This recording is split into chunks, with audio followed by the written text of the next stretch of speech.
Hello everybody, welcome to another Transformers knockoff review. In today's video, thanks to the team at TF Direct, we're taking a look at Earthquake, the T-08 Shake Skywing, aka an oversized version of the MPM Megatron, the Starscream. This is, of course, the Wei Jiang offering under their new branding, whatever they're calling themselves on this particular model. It's come from Wei Jiang. This is the world's best collection, world's best. Take a quick look around the box. We've got Megatron on the front. Side of the box is age 14 plus, and on the back of the box we've got that same sort of artwork, some various different warnings, and it's the T-08. Now there is another oversized Megatron, that's coming by Aoi Mech, which is Black Mamba. I don't have that one as of yet, but it should be en route within the next few days. But this is our first kind of big oversized version of this MPM mold. We've already had the Honey Badger repaint of the original, so it'll be interesting to see just how this fares against those. Much like his smaller Honey Badger comrade, he does come packaged in a plastic clamshell. And here we have him out of his plastic prison now. For all intents and purposes, he looks the same as our normal Megatron. What is different, I hear you ask?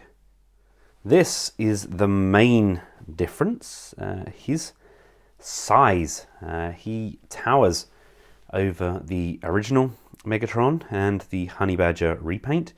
In fairness, he's very, very close to an oversized Honey Badger version. I mean, the colours are pretty much identical, where we do have a kind of a darker tone to the Honey Badger, but other than that, he is pretty much identical. I don't think there's actually any die cast on this big version though.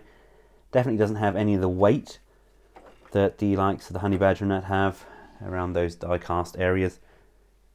But I mean, he really does look the part, doesn't he? It's a gorgeous piece, and props to Takara for making an amazing masterpiece Megatron, and then these companies just saying, bigger is therefore better.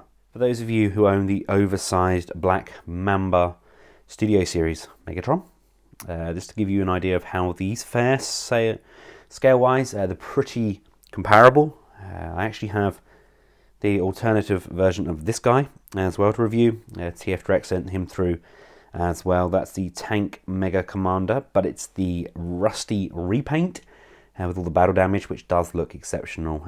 If you get to buy one or the other, I'd always recommend that rustic version over this kind of clean one. It's just something about the paint scheme on the new one. It's sensational.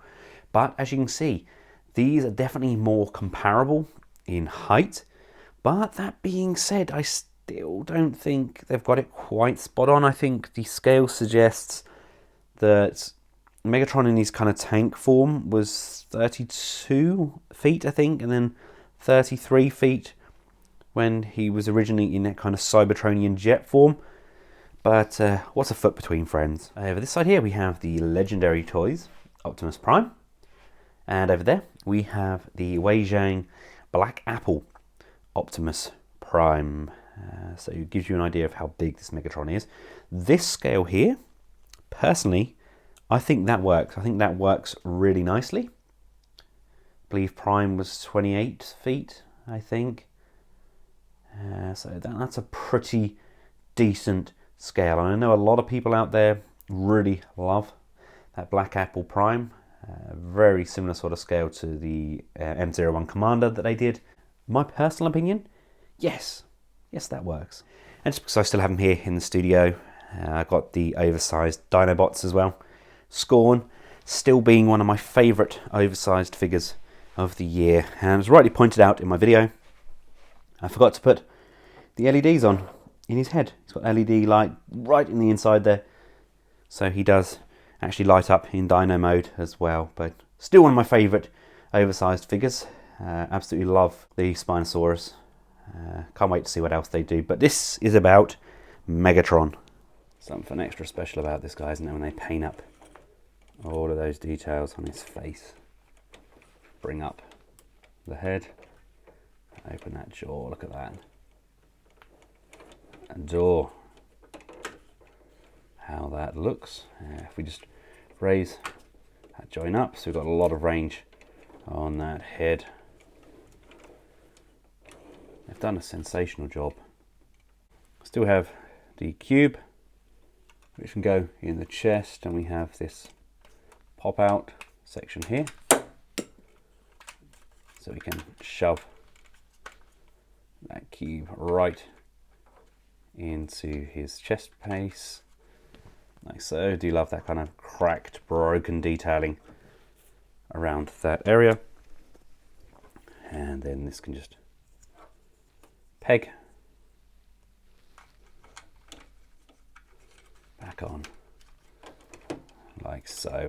Now, I've already mentioned the head can move left, right, up and down, and we've got that neck which can lock in. It's on that double jointed hinge, so we can lunge all the way forwards and get a very kind of menacing looking pose. We have really nice tight ratcheted joints on those arms. Have this section here, so allowing this to come up to the side. We have a rotation and a bend on that elbow. We have articulated hands, like so. The hand itself can actually disengage. This can come undone. And then we have his kind of rifle section, much like we get with the other versions of this toy. Can expand like so, and kind of be side mounted or mounted in both hands. And we also get the whip chain as well. We only get one of these chains. With this version, Honey Badger gave us 2, but still that's enough to keep us going. Let's lift that up, fold that in, and fold that back around like so. It's nice to have options. Now, on the likes of the Honey Badger, we had these sections here. These are then replaced with die-cast parts. That's no longer the case. These are just plastic again. Everything here is plastic. At least these haven't reverted back to kind of like the soft, pliable plastic. It's still quite rigid. We do have a waist rotation in there. We have legs come forwards, back, out to the side. Really hundreds and hundreds of ratchet movements in there, which is great. No real thigh rotation. We do have a rotation at the upper knee. We do have a really nice kind of bend on that knee as well. And then we have the ability to rock the feet up and down, and they are hinged, so we can get a really nice forwards and backwards motion, as well as some crazy deep pivots. And we know that Prime is a fairly heavy figure, and I am holding Megatron's legs down because he's about to lose his balance, but the arm and the ratchet joints are more than man enough to hold Prime up in the air. I mean, let's face it, you don't see that very often, do you? Megatron playing with himself. There's something just truly terrifying about this version of Megatron, isn't there? Absolutely adore how he looks, though. Now, I'm not going to go through the entire transformation because it is exactly the same as the Honey Badger version and the Megatron before him. So if you want to check out the transformation, I'd include the exact timing up here by clicking on the information button. That will take you through to the transformation of the Honey Badger version. It is exactly the same, but let's go from A to B and see what we end up with once he is fully transformed. And also, I'm not going to compare him to all the other oversized Decepticons because I believe that the Honey Badger version does scale better with all of the oversized Decepticons we have to date. I'm not really sure why they're doing this current scale. It's a very, very tricky scale to complete. I mean, if you think about it, for him to scale with like the likes of Brawl and Starscream, etc., they're all now going to have to be oversized again, I think. We'll see what we get, shall we? For now, if you want to check out the transformation, hit that information bar, open that in a new window, and come back to me once you're done. And for those of you that are sticking around, let's check him out in his ship mode. Woohoo! That's a big space jet. Look at him kind of just towering over the MP10 there. I like it. It's not bad at all. It's not necessarily essential. I can't see this one disappearing off the shelves as quickly as the black Apple Prime. But it's a good figure. But do we really need it? Personally, I think that remains to be seen. I personally like having these big, beefy bad guys. Very much looking forward to having a kind of an oversized movie Megatron shelf with this and the new version of Tank Mega Commander.